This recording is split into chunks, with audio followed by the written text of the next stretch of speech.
Olá, estudante! Eu já vi muita gente dizer que eu não entendo a matemática da dilatação térmica. Aí eu pergunto, mas você entende de juros simples? Que se estuda geralmente no final do ensino fundamental? E aí, quando eu falo de juros simples, a pessoa fala: Ah, juros simples eu entendo. E se eu te contar que a dilatação térmica usa a mesma matemática que o juros simples? Você acredita? Se não, então me acompanha. Gostou do assunto? Deixe o seu joinha. Quer mais vídeos como esse? Se inscreve aqui no canal e ativa o sino das notificações para saber quando tem vídeo novo. Agora, quer aprender física comigo de um jeito que você consiga compreender? Conheça a minha plataforma em fisicacondouglas.com. Vamos começar entendendo o que são os juros simples. Suponha que você tem um capital inicial. O que é isso? É o dinheiro que você tem inicialmente. Então, está aqui o nosso montinho inicial de dinheiro. Aí você vai aplicar isso a juros simples. Você vai emprestar esse dinheiro, por exemplo, para o banco. Você faz isso quando aplica na poupança. Você deixa o seu dinheiro lá para o banco usar. Então, ele vai pagar um aluguel por esse dinheiro que você deixou lá. O que é esse aluguel? São os chamados juros. Então, deixando lá por algum tempo o dinheiro, depois de certo tempo, você vai ter um juro para receber, além do capital e que você havia investido inicialmente. Após algum tempo deixando o dinheiro aplicado, você vai ter os juros, que correspondem ao que você ganhou a mais de dinheiro. A gente então vai ter um capital ao final, que será a soma do capital inicial mais os juros. Isso é também conhecido como montante. Assim, o capital final ou montante final de dinheiro vai ser o que você tinha no início mais aquilo que ganhou de juros. Se o capital final é igual ao capital inicial mais os juros, você pode passar para o outro lado este capital inicial e dizer que o capital final menos o capital inicial corresponde àquilo que nós chamamos de juros.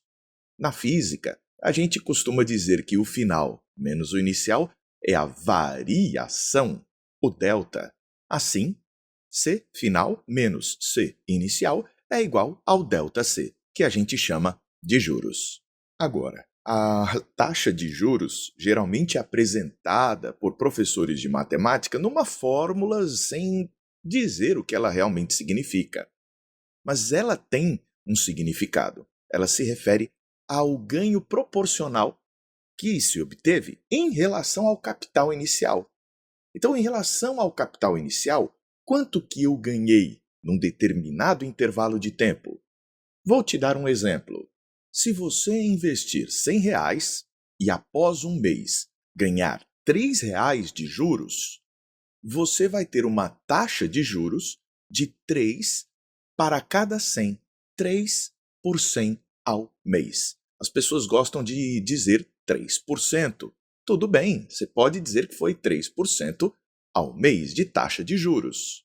Neste outro exemplo, você vai ver, investi R$ 200, após um mês, ganhei R$ 6 de juros. Qual foi a taxa de juros? Douglas, parece que aqui foi melhor. Não, porque você vai perceber que foi 6 para cada 200, 6 por 200 ao mês. Mas aí a gente nota que 6 dividido por 200 é a mesma coisa que 3 dividido por 100. E a gente está trabalhando aqui ao mês. Então, observe neste caso que deu a mesma taxa de juros, porque a taxa de juros não é sobre o ganho, mas o quanto esse ganho está relacionado em relação, ao investimento inicial, ao capital inicial. Agora vamos deixar o tempo passar, mas se você investiu R$ 100 e após um mês ganhou R$ 3 de juros, a juros simples, Douglas, tem outro tipo de juros? Tem, os compostos. Mas aí é um papo para uma outra aula. Aqui, passou um mês, ganhou R$ 3 de juros.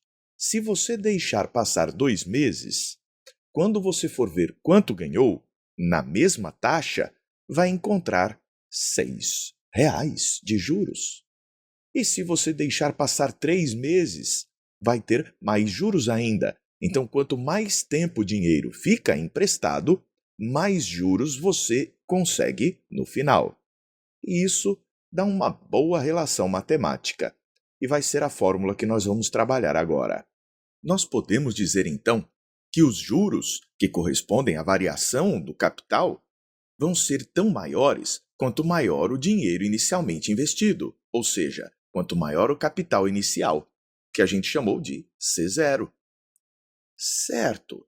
A variação do capital também é proporcional à taxa de juros. Quanto maior a taxa de juros I, que a gente chamou aqui, maior a quantidade de juros que você vai ganhar num certo tempo.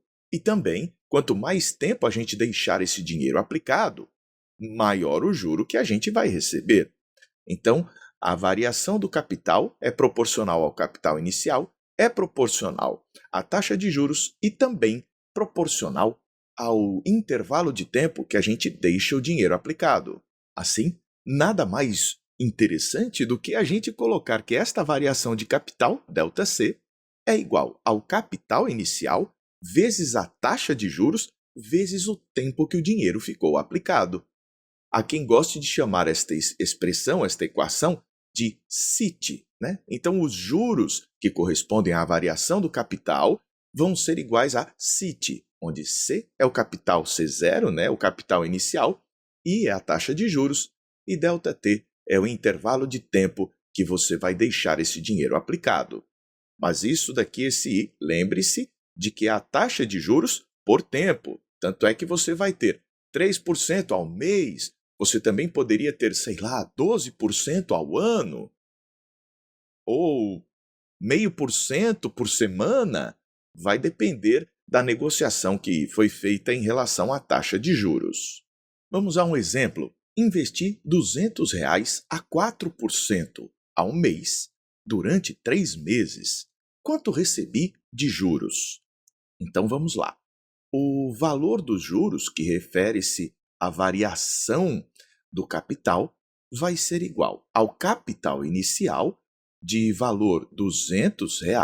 Então colocamos aqui R$ 200 de capital inicial vezes a taxa de juros.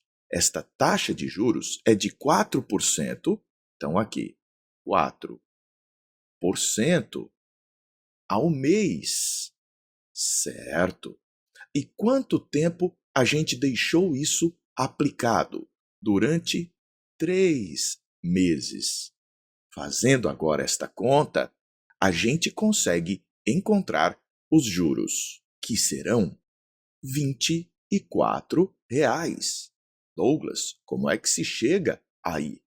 Bem, a gente pega aqui os 200 dividido por 100 são 2. 2 vezes 4, 8. 8 vezes 3, R$ 24 de juros você vai receber após 3 meses aplicados a juros simples. Mas e a dilatação térmica, hein? Interessante. Se a gente for observar os objetos à medida que são aquecidos, eles têm o afastamento das partículas que os constituem, e com isso eles vão aumentando de tamanho. Suponha que nós tenhamos uma barra que estava com um comprimento L0 quando há uma temperatura T0. Vou usar o T maiúsculo, certo? Para diferenciar de tempo. Tempo vai ser T minúsculo e temperatura T maiúsculo. Então, a gente foi de T0 até um T maior. Então, aconteceu daqui para cá uma variação da temperatura. Da mesma forma, né, que ali na história do dinheiro, a gente tinha o tempo passando para o dinheiro aumentar. No caso da dilatação, é a temperatura passando, entre aspas, para que o comprimento aumente. Então, a gente vai notar que há uma semelhança nessa relação. A gente diz, então, que aqui o aumento do comprimento vai ser igual ao comprimento inicial vezes uma taxa de juros, mas não mais ao tempo. mais uma taxa de juros à temperatura, que a gente costuma chamar de alfa. E a gente não vai deixar o tempo passar, mas sim a temperatura passar. E eis que a equação que descreve os juros simples ser semelhante à equação que descreve a dilatação térmica. Agora vamos ver o significado de cada termo. ΔL, a variação do comprimento, seriam análogos aos juros. O L0 é o comprimento inicial, correspondendo ao capital inicial. Este alfa é chamado coeficiente de dilatação linear do material por variação de temperatura. Seria a taxa de juros, mas não por tempo, por temperatura. E aqui a gente tem a variação da temperatura, a passagem da temperatura análogo à passagem do tempo no cálculo dos juros simples. Vamos a um exemplo. Uma barra de aço apresenta a 20 graus Celsius 100 metros de comprimento. Qual será o aumento desse comprimento quando a temperatura atingir 60 graus Celsius? O coeficiente de dilatação do aço vale 1,4 vezes 10 a menos 5 por graus Celsius. Certo! Agora, quanto é que a gente vai ter de variação? Vamos com calma. A gente tem alguns dados. O valor da temperatura inicial é igual a 20 graus Celsius e a temperatura final será de 60. A gente já consegue, com isso, encontrar a variação da temperatura, que é a final menos a inicial. Isso nos dá 40 graus Celsius. Continuemos. A gente também tem o comprimento inicial, L0, no valor de 100 metros. Temos o coeficiente de dilatação alfa, que é 1,4 vezes 10 elevado a menos 5 por graus Celsius. Interessante. Douglas, e agora, o que eu faço? Você já pode aplicar a equação que a gente acabou de estudar. ΔL é igual a L0, 100 metros, vezes a taxa de juros por temperatura, que no caso do aço vale 1,4 vezes 10 a menos 5, isto por graus Celsius, vezes a variação da temperatura, que é de 40 graus Celsius. Quando a gente vai analisar isso, já vê que graus Celsius cancela com graus Celsius ali. E esse resultado vai ser de 1,4 vezes 40 vezes 100 vezes 10 a menos 5, que vai dar 0,056 metros, ou, se preferir, 56 milímetros. Observe que a dilatação é bem pequena se comparada com o comprimento inicial. Por quê? Porque a taxa de juros da dilatação é muito pequena, ou também chamado, de forma mais conveniente, de coeficiente de dilatação linear do material. Cada material tem o seu. Você tem o coeficiente de dilatação do aço, do alumínio, do cobre, do ferro. Cada material com um. E existem alguns cuidados que se devem tomar em relação à prática desse fenômeno. Nesse vídeo, a gente viu como calcular a dilatação e viu que isso é análogo à ideia dos juros simples. Mas quando a gente vai estudar a dilatação, mesmo na física, a gente precisa ver muitas relações, os problemas das pontes, juntas de dilatação. Quando você vai fazer restauração num dente, o coeficiente de dilatação do dente, do material da restauração. Bom, existem várias coisas, assentamentos de pisos, edificações, juntas de dilatação. Há tanto envolvido nesse estudo, mas nessa aula eu quis trazer para você a matemática dessa dilatação. Quer estudar física para aprender, para entender comigo? Link na descrição do vídeo para você estudar tudo comigo do jeito certo, compreendendo, para conseguir a nota suficiente, a pontuação adequada para sua aprovação no Enem. A gente se vê!